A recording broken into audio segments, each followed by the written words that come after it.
नमस्कार दोस्तों, कैसे हो आप सब। आज मैं आपको सत्यनारायण की व्रत कथा सुनाने वाली हूँ। चलो शुरू करते हैं। बहुत समय पहले की बात है। सर्वशास्त्र ज्ञाता श्री सूत जी से हजारों की संख्या में ऋषि मुनिगण मिलने पहुंचे। वहां पहुंचकर सभी मुनियों ने सूत जी को नमन किया और पूछा, हे परमपिता, कलयुग के समय में ईश्वर की भक्ति के लिए मनुष्य को क्या करना होगा? कलयुग में उन्हें मोक्ष की प्राप्ति कैसे होगी? हे प्रभु, कृपया आप हमें किसी ऐसे तप के बारे में बताएं जिसे करने से मन की मुराद पूरी होने के साथ ही पुण्य भी प्राप्त हो जाए। ऋषियों की बात सुनते ही सूत जी बोले, हे मुनिगण, आप सभी ने मनुष्य के हित के बारे में एक अच्छा सवाल किया है। मैं आप सभी को एक ऐसे व्रत के बारे में बताऊंगा जिसके बारे में खुद लक्ष्मीपति ने नारद मुनि से बताया था। आप सभी इस व्रत को ध्यान पूर्वक सुने। एक बार नारद मुनि दूसरों को हित की अभिलाषा लिए कई लोगों के भ्रमण पर निकले। इस भ्रमण के दौरान घूमते घूमते एक दिन वह मृत्यु लोक यानी धरती पहुंचे। यहाँ नारद मुनि ने देखा कि सभी मनुष्य अपने कर्मों का फल भोग रहे हैं। इसके कारण सभी दुख से पीड़ित हैं।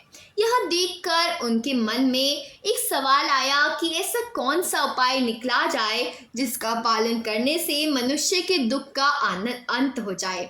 उनने अपना एक सवाल लेकर नारद मुनि विष्णु लोक पहुंच गए। वहां उन्होंने भगवान नारायण की आराधना की। प्रार्थना करते हुए नारद मुनि बोले, हे प्रभु, आप तो सर्वशक्तिशाली हैं। आपका कोई अंत नहीं है। आप सभी भक्तों के कष्टों को दूर करते हैं। आपको मेरा प्रणाम है। नारद मुनि की यह बातें सुनकर विष्णु जी प्रकट हुए और कहा, हे नारद मुनि, आपके मन में ऐसा कौन सा सवाल है जिसके लिए आप यहाँ पधारे हैं?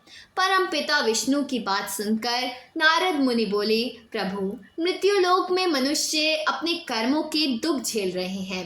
भगवान, आप अगर मुझ पर तनिक भी दया करते हैं तो कृपया करके मुझे बताइए कि मानव ऐसे कौन से काम करे जिससे उन्हें इस दुख से मुक्ति मिल पाए। विष्णु जी बोले, हे मुनि, मानव जाति की भलाई के लिए आपने एक अच्छा सवाल किया है। मैं आपको यह बात बताऊंगा जिसका पालन करने से मनुष्य का मोह से नाता छूट सकता है। इतना कहने के बाद भगवान विष्णु ने व्रत के बारे में बताना शुरू किया। उन्होंने कहा, स्वर्ग और मृत्यु दोनों लोकों में एक ऐसा व्रत है जिसे करने से पुण्य की प्राप्ति होती है। इस व्रत का नाम है श्री सत्यनारायण भगवान की पूजा। इस व्रत को पूरे विधि विधान से जो भी करेगा उसे सुख और मोक्ष की प्राप्ति होगी। विष्णु भगवान ने इस व्रत के बारे में सुनते ही नारद जी से फिर पूछा, हे ईश्वर, इस व्रत को करने से कौन सा फल मिलेगा और इसे करने की विधि क्या है? इस व्रत को सबसे पहले किसके द्वारा किया गया था और इस व्रत को किस दिन करना शुभ है? प्रभु, आप इन सभी सवालों का जवाब दीजिए। नारद के सवालों का जवाब देते हुए भगवान विष्णु जी कहते हैं, दुखों को दूर करने वाले इस व्रत को करना बहुत आसान है। इसको करने के लिए मनुष्य को पूरी भक्ति से शाम के समय ब्राह्मणों के साथ श्री सत्यनारायण भगवान की पूजा करनी होगी। इसके लिए सबसे पहले भोग तैयार होगा। भोग के लिए दूध, केला, घी और गेहूं के आटे को 1/4 भाग में लेना होगा। गेहूं नहीं है तो उसकी जगह साठी के आटे का उपयोग किया जा सकता है। फिर शक्कर और गुड़ सहित सभी खाने योग्य पदार्थों को मिलाकर भगवान का भोग लगाना होगा। व्रत रखने वाले को भजन कीर्तन का आयोजन करना होगा। भक्ति में लीन होकर भगवान सत्यनारायण की अर्चना करनी होगी। इसके बाद व्रत रखने वाले को ब्राह्मणों और सभी परिजनों को भोजन कराना चाहिए। इसके बाद व्रत रखने वाला खुद भोजन करेगा। इस तरह पूरी विधि के साथ सत्यनारायण भगवान की पूजा करने से मनुष्य की हर इच्छा पूरी हो जाएगी। साथ ही यह कलयुग में मोक्ष प्राप्त भी करने में एकमात्र सरल उपाय है। इस तरह से श्री सत्यनारायण का पहला अध्याय पूर्ण होता है। दूसरा अध्याय। ऋषि मुनियों को नारद और भगवान विष्णु की कहानी सुनाने के बाद श्री सूत जी ने कहा, हे मुनिगण, जिस व्यक्ति ने सबसे पहले इस व्रत को किया था, मैं उसके बारे में आप लोगों को बताता हूँ। ध्यान से सुनिए। एक समय की बात है, सुंदर काशीपुरी नामक नगरी में एक बेहद गरीब ब्राह्मण रहता था। भूखे प्यासे वह ब्राह्मण भोजन की इच्छा लिए धरती पर भ्रमण करता था। यह देख एक दिन सत्यनारायण भगवान खुद भूरे ब्राह्मण के रूप में धरती पर आए और उन्होंने उस गरीब ब्राह्मण के पास जाकर पूछा, आप रोजाना इतना उदास मन लेकर इस धरती पर क्यों घूमते रहते हैं? ब्राह्मण ने जवाब में कहा, मैं एक गरीब ब्राह्मण हूँ और भिक्षा की तलाश में धरती पर भ्रमण करने में मजबूर हूँ। अगर आपके पास कोई उपाय हो जिसका पालन कर मैं अपनी गरीबी दूर कर सकूं तो मुझे बताइए देवता। इस पर बूढ़े ब्राह्मण ने कहा, तुम भगवान सत्यनारायण जी की आराधना करो, वह सभी के मन की मुराद को पूरी करते हैं। उनकी पूजा करने वाला हर शख्स दुख और कष्ट से दूर हो जाता है। इतना कहकर बूढ़े ब्राह्मण का रूप लिए सत्यनारायण भगवान अदृश्य हो गए। उनकी बातें सुनकर निर्धन ब्राह्मण उस वक्त को करने का उपाय सोचने लगा। रात भर गरीब ब्राह्मण ने इसके बारे में सोचा और पूरी रात जागने के बाद सत्यनारायण भगवान की पूजा करने के लिए भिक्षा मांगने निकल पड़ा। अन्य दिनों के मुकाबले उस दिन उस ब्राह्मण को काफी ज्यादा भिक्षा मिली। उस भिक्षा से और अपने प्रियजनों के सहयोग से किसी तरह ब्राह्मण ने सत्यनारायण की पूजा की। पूजा के बाद उस ब्राह्मण ने बहुत दुखी दूर हो गए, उसके दुख दूर हो गए। धीरे धीरे वह कई संपत्तियों का मालिक हो गया। ब्राह्मण हर महीने नियमित रूप से इस पूजा को करने लगा। श्री सूत जी ने कहा, इस तरह से जो कोई भी सच्ची श्रद्धा के साथ श्री सत्यनारायण भगवान की पूजा करेगा वह सभी प्रकार के दुखों और पापों से मुक्ति पा सकेगा। इस पर ऋषिगण बोले, हे सर्वज्ञाता सूत जी, इस ब्राह्मण की बातों को सुनकर और किस किस ने श्री सत्यनारायण की पूजा की, आप इस बारे में भी हमें बताइए। फिर सूत जी ने आगे कहा, इस व्रत को जिन लोगों ने भी किया मैं उन सभी के बारे में कहता हूँ, ध्यान से सुनो। एक बार वह गरीब ब्राह्मण धन और संपत्ति की प्राप्ति के बाद अपने परिजनों के साथ इस व्रत को करने की तैयारी कर रहा था। तभी एक बूढ़ा व्यक्ति लकड़ी बेचते हुए वहां आया। उसने लकड़ियों को बाहर रखा और स्वयं ब्राह्मण के घर के अंदर चला गया। प्यास से तड़पता वह लकड़ी बेचने वाला जब घर के अंदर आया तो उसने देखा कि ब्राह्मण पूजा कर बैठा हुआ है। उसने ब्राह्मण को नमस्कार किया और कहा, हे मुनिवर, आप यह कौन सा तप कर रहे हैं और इसे करने से क्या फल मिलेगा? लकड़हारे के सवालों का उत्तर देते हुए ब्राह्मण ने कहा, यह व्रत श्री सत्यनारायण देवता का है। इसे करने से मन की इच्छा पूरी होती है। इसी व्रत का पालन करके मुझे धन की प्राप्ति हुई है। तब ब्राह्मण ने इस व्रत के बारे में सुनकर लकड़हारा बेहद खुश हुआ। उसने चरणामृत व प्रसाद ग्रहण किया और तुरंत अपने घर चला गया। घर चले जाकर उसने निश्चित किया कि किसी भी हाल में वह भी श्री सत्यनारायण की पूजा करेगा। इसके लिए वह लकड़ी बेचने उस नगर जा पहुंचा जहां अधिक संख्या में अमीर लोग रहते हैं।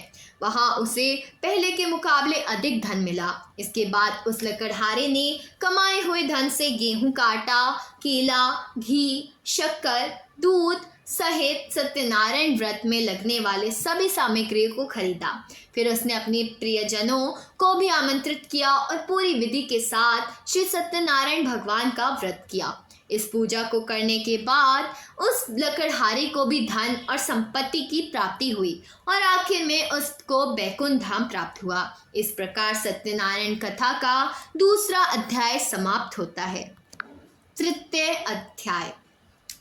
सूत जी आगे की कहानी सुनाते हुए कहते हैं, सालों पहले उल्कामुख नामक एक राजा था। वह बुद्धिमान होने के साथ साथ सत्यवादी और शांत स्वभाव का व्यक्ति था। वो रोजाना मंदिरों में जाकर गरीबों को धन दान करके उनके दुखों को दूर करता था। राजा उल्कामुख की पत्नी कमल के फूल के समान थी। उन्हें पवित्र स्त्री माना जाता था। एक बार राजा उल्कामुख और उसकी पत्नी ने भद्रशिला नदी के किनारे श्री सत्यनारायण भगवान की पूजा की। तभी वहां साधु नाम का एक वैश्य पहुंचा। उस वैश्य के पास व्यवसाय करने के लिए काफी धन था। उसने जब राजा और उसकी पत्नी को व्रत करते देखा तो वह वहीं रुक गया। फिर उनसे विनम्रता पूर्वक पूछा, हे महाराज, आप कौन सा व्रत कर रहे हैं? राजा ने जवाब दिया, मैं अपने परिजनों के साथ पुत्र की प्राप्ति के लिए श्री सत्यनारायण की पूजा कर रहा हूँ। इस पर साधु ने कहा, क्या आप मुझे भी व्रत करने की विधि बताएंगे? मुझे भी संतान प्राप्ति की इच्छा है। साधु की बात सुनकर राजा ने उसे सत्यनारायण भगवान की पूजा की सारी विधि बताई। इसके बाद साधु अपने घर की ओर निकल पड़ा। घर पहुंचकर साधु ने अपनी पत्नी लीलावती के साथ वो व्रत की कथा बताई और कहा, मुझे जब संतान की प्राप्ति होगी तो मैं इस व्रत को करूंगा। कुछ दिन बाद सत्यनारायण भगवान की कृपा से साधु की पत्नी लीलावती पर बरसी और वह गर्भवती हो गई। आगे चलकर उसकी एक पुत्री हुई। लीलावती की पुत्री जब बड़ी हो गई यह पता ही नहीं चला। उसके माता पिता ने उसका नाम कलावती रखा। कुछ दिन बीतने के बाद कलावती की माता ने साधु को उसका वचन याद दिलाया, जिसमें उसने संतान प्राप्ति के बाद श्री सत्यनारायण भगवान की पूजा करने की बात कही थी। लीलावती ने कहा, हे स्वामी, अब आपको अपने वचन को पूरा करना चाहिए। इस पर साधु ने कहा, हे प्राण प्रिय, मुझे अपना वचन अच्छी तरह से याद है। उस वचन को मैं अपनी पुत्री के विवाह के अवसर पर पूरे विधि विधान के साथ करूंगा। पत्नी की पूजा का आश्वासन देकर अगले दिन साधु नगर की ओर चल पड़ा। कुछ समय बाद जब कलावती शादी योग्य हो गई तो साधु ने एक दूत को बुलाया और उसे अपनी पुत्री कलावती के लिए एक योग्य वर ढूंढने का आदेश दिया। साधु का आदेश पाकर दूत कंचन नगर की ओर गया और वहां से एक योग्य वर लेकर आया। उस लड़के को देखकर साधु ने अपनी पुत्री का विवाह उससे कराने का फैसला किया। उसने तुरंत अपने प्रियजनों को आमंत्रित किया और अपनी पुत्री का विवाह करा दिया। शादी के दौरान भी साधु ने श्री सत्यनारायण की पूजा नहीं की। साधु का यह रवैया देख भगवान गुस्सा हो गए और उन्होंने साधु को अभिशाप दिया कि उसके जीवन में सब सुख समृद्धि दूर हो जाएगी। इधर अपने कार्यों में व्यस्त साधु अपने दिमाग के साथ चंद्रकेतु राजा के नगर में व्यापार करने पहुंचा। तभी एक दिन अचानक एक चोर चंद्रकेतु राजा का धन चुराकर भागते भागते उसी साधु की दुकान पर आ पहुंचा। यहाँ सिपाहियों ने अपने पीछे आते देख चोर से चुराया हुआ धन साधु की दुकान में छिपा दिया। राजा ने सिपाही जब वहां पहुंचे तो उन्हें राजा का धन साधु और उसके जमाई के पास मिला। उन्होंने तुरंत दोनों को बंदी बनाया और राजा के पास ले गए। सिपाहियों ने राजा को कहा, महाराज, हमने दोनों चोरों के सामान के साथ पकड़ लिया है। आप बस आदेश दें कि इन दोनों को क्या सजा दें। राजा ने सिपाहियों को आदेश दिया कि बिना देर करे इन्हें कारावास में डाल दिया जाए, साथ ही इनसे सारा धन ले लिया जाए। दूसरी तरफ साधु की पत्नी भी दुखी थी। उसने घर में जो कुछ भी सामान था उसे चोर ले गए थे। एक दिन साधु की बेटी कलावती भूख प्यास से तड़पती हुई भोजन की तलाश में एक ब्राह्मण के घर पहुंची। वहां उसने श्री सत्यनारायण का व्रत होते हुए देखा। फिर उसने भी उस ब्राह्मण से सत्यनारायण की कथा सुनी। उसके बाद प्रसाद ग्रहण कर अपने घर आई। घर पहुंचते ही कलावती की माँ ने अपनी बेटी से पूछा, बेटी, तुम अब तक कहाँ थी और तुम्हारे मन में क्या उथल पुथल हो रही है? उस पर कलावती अपनी माँ से कहा, हे माते, मैं अभी अभी एक ब्राह्मण के घर से आ रही हूँ। वहाँ मैंने श्री सत्यनारायण की कथा सुनी। अपनी पुत्री की बातों को सुनकर श्री लीलावती को भगवान की पूजा की तैयारी शुरू कर दी। फिर उसने अपने परिजनों को बुलाया और पूरे विधि विधान के साथ सत्यनारायण की पूजा की। साथ ही लीलावती ने भगवान से अपने पापों के लिए माफ़ी मांगी और उसके पति और जमाई को रिहा करने की प्रार्थना भी की। लीलावती के इस कार्य से भी श्री भगवान प्रसन्न हुए और उन्होंने राजा चंद्रकेतु को सपने में दर्शन दिया और कहा, हे राजन, तुमने जिसे बंदी बनाकर रखा है उसे तुरंत रिहा कर दो और उसकी धन संपत्ति भी लौटा दो। अगर तुमने ऐसा नहीं किया तो तुम्हें भी मैं धन और संतान के सुख से वंचित कर दूंगा। अगली सुबह राजा ने दरबार में अपने सपने के बारे में बताया और सिपाहियों को दोनों कैदियों को साथ में लाने के लिए कहा। इसके बाद सिपाही साधु और उसके जमाई को लेकर दरबार पहुंचे। यहाँ दोनों ने राजा को प्रणाम किया। इसके बाद उनसे कहा, हमें गलतफहमी हो गई थी, अब वो दूर हो गई है, इसलिए आप दोनों जांच सकते हैं। और यहाँ पे चौथा अध्याय समाप्त होता है। माफ़ कीजिएगा, तीसरा अध्याय समाप्त होता है। 14 अध्याय। सर्वशास्त्र ज्ञाता सूत जी ऋषियों और मुनियों को आगे की कहानी सुनाते हुए बोले। राजा की आज्ञा के बाद वो साधु अपने दामाद के साथ घर की तरफ निकल पड़ा। कुछ देर जाने के बाद रास्ते में उन्हें एक व्यक्ति मिला जो डंडे के सहारे चल रहा था। वो व्यक्ति असल में खुद श्री भगवान थे। उन्होंने उनसे पूछा, हे साधु, तुम्हारी नौका में क्या है? यह सुनकर वैश्य हंस पड़ा और अभिमान भरे स्वर से कहा, हे सज्जन, आप मुझसे यह प्रश्न क्यों कर रहे हैं? कहीं आपको मुझसे धन लेने की इच्छा तो नहीं? अगर ऐसा है तो मैं बता दूं कि मेरी नौका में तो केवल बेल और पत्ते ही मिलेंगे। वैश्य की इतनी कठोर बात सुनकर भगवान ने कहा, ईश्वर करे तुम्हारी वाणी सच हो जाए। ऐसा कहकर वे कुछ दूर समुद्र किनारे जाकर बैठ गए। अब तक वैश्या ने जब अपनी नाव को देखा तो वह दंग रह गया। उसकी नाव में सारे वस्त्र और आभूषण बेल और पत्तों से बदल गए। यह देख वैश्या बेहोश हो गया। कुछ समय बाद उसे होश आया तो वह बहुत दुखी हो गया। उसने दामाद से कहा, पिताजी, आप चिंतित ना हो, यह सब उसी व्यक्ति के अभिशाप की वजह से हुआ है। हमें बिना देर किए उसके चरणों में गिनकर माफ़ी मांग लेनी चाहिए, तभी जाकर हमारे यह दुख दूर हो सकेगा। अपनी जमाई की बात मानकर वैश्या उस व्यक्ति के पास पहुंचा और विनम्र स्वर से कहा, मेरे अपराध के लिए मुझे माफ़ कर दीजिए। इतना कहकर वैश्य जोर जोर से रोने लगा। इस पर भगवान ने कहा, हे साधु, तुम्हें जो भी दुख मिले हैं वो सभी मेरी ही आज्ञा से मिले हैं, क्योंकि तुमने अपने वचन के अनुसार एक भी पूजा नहीं की जिससे मेरा अपमान हुआ है। इस पर वैश्य ने कहा, हे भगवान, आप तो सर्वशक्तिशाली हैं, आपके रूपों को कई देवता भी नहीं पहचानते, तो भला मैं आपके रूप को कैसे पहचान पाता? अब मैं समझ गया हूँ और आपकी अपनी भूल को सुधारने के लिए मैं आपका व्रत करूँगा। आप कृपया करके मुझे माफ़ कर दें और मेरा धन मुझे लौटा दें। साधु की बात सुन भगवान खुश हुए और उसे आशीर्वाद देकर ओझल हो गए। इसके बाद वैश्य अपने जमाई के साथ नौता की ओर लौटा। वहां पहुंचते हुए उसने देखा कि पहले की तरह धन आ चुका है। इसके बाद उसी जगह पर वैश्य ने दामाद व अन्य साथियों के साथ मिलकर श्री भगवान की पूजा की और फिर अपने घर की तरफ चल पड़ा। वैश्य जब अपने जमाई के साथ नगर के पास पहुंचा तो उसने अपने दूत के माध्यम से अपने दामाद के वापस आने की सूचना पति को भिजवाई। दूत ने उनके घर जाकर वैश्य की पत्नी लीलावती को नमस्कार करते हुए कहा, मालकिन साहब और दामाद दोनों घर आ चुके हैं। वैश्य की पत्नी लीलावती उस दूत की बात सुनकर काफ़ी प्रसन्न हो गई। उसने तुरंत भगवान की पूजा पूरी की और पुत्री कलावती से कहा, मैं तुम्हारे पिता के दर्शन के लिए जा रही हूँ, तुम भी अपना काम पूरा कर तुरंत दर्शन के लिए आ जाना। अपनी माँ की बातें सुनकर कलावती भी प्रसन्न हो गई और जल्दबाजी में भगवान की कथा का प्रसाद छोड़कर अपने पति से मिलने चली आई। कलावती द्वारा प्रसाद का अनादर देख भगवान को गुस्सा आ गया। क्रोध में आकर उन्होंने नौका सहित कलावती के पति को पानी में डुबो दिया। जैसे ही कलावती वहां पहुंची उसने देखा कि पति वहां नहीं है, तो वो बेहद दुखी हुई और जोर से रोने लगी। इधर वैश्य अपने जमाई को डूबता देख एक बार फिर से भगवान को स्मरण करने लगा। उसने प्रभु से प्रार्थना की कि हे ईश्वर, कृपया कर मेरे परिवार से जो भी भूल हुई हो उसे माफ़ करें। साधु की प्रार्थना सुन प्रभु बोले, हे साधु, तुम्हारी पुत्री ने मेरे प्रसाद का अपमान किया है, यही कारण है उसका पति यह दंड झेल रहा है। अगर वह घर वापस जा मेरे प्रसाद का सेवन करती है तो इसका पति सुकुशल हो जाएगा। इतना सुनते ही कलावती तुरंत घर के अंदर जाती है और प्रसाद का सेवन करती है।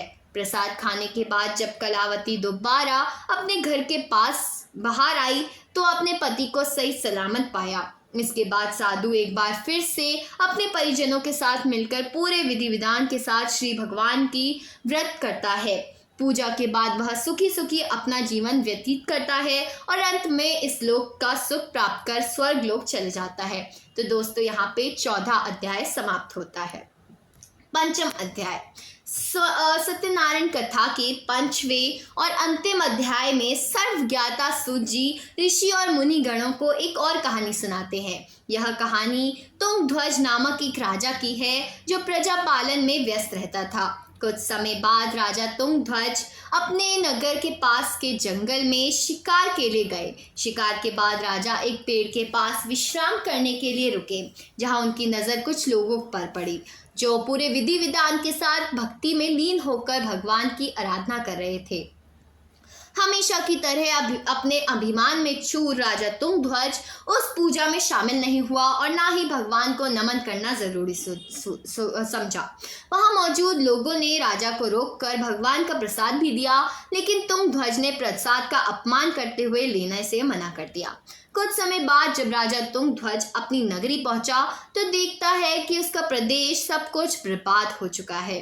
पूरा नगर तहस नहस देख राजा तुरंत समझ गया कि सब सत्यनारायण भगवान के प्रसाद का अपमान करने का फल है।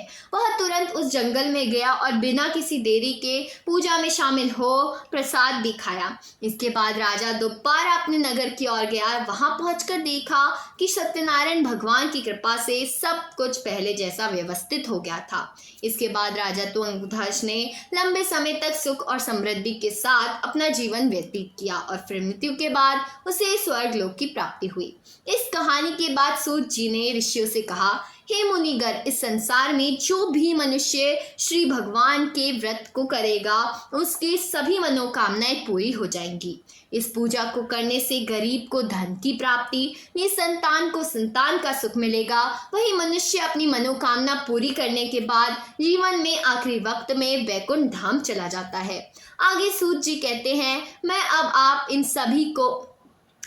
आपको इन सभी के व्रत करने वाले लोगों के दूसरे जन्म के बारे में बताता हूँ। दूसरे अध्याय में वृद्ध ब्राह्मण ने अगले जन्म में सुदामा के रूप में जन्म लिया और मोक्ष की प्राप्ति की। वहीं दूसरे अध्याय के लकड़हारे ने निषाद के रूप में जन्म लेकर मोक्ष की प्राप्ति की। इसके अलावा तीसरे अध्याय के उल्कामुख राजा ने दशरथ के रूप में बैकुंठ की ओर प्रस्थान किया। चौथे अध्याय के साधु नामक वैश्य ने मोरध्वज के रूप में अपने पुत्र की तरफ से मोक्ष की प्राप्ति की। वहीं पांचवें यानी अंतिम अध्याय में तुंगध्वज राजा ने भगवान की प्राप्ति में लीन होकर मोक्ष प्राप्त किया। तो दोस्तों, इस प्रकार सत्यनारायण कथा का 5वां अध्याय खत्म होता है। कहानी पसंद आई हो तो वीडियो को लाइक करना और भगवान के लिए कमेंट में जय श्री भगवान, जय श्री देवता या फिर सत्यनारायण भगवान की जय लिखकर आभार व्यतीत करना। तो दोस्तों, अभी के लिए बस इतना ही। मिलते हैं अगली वीडियो में।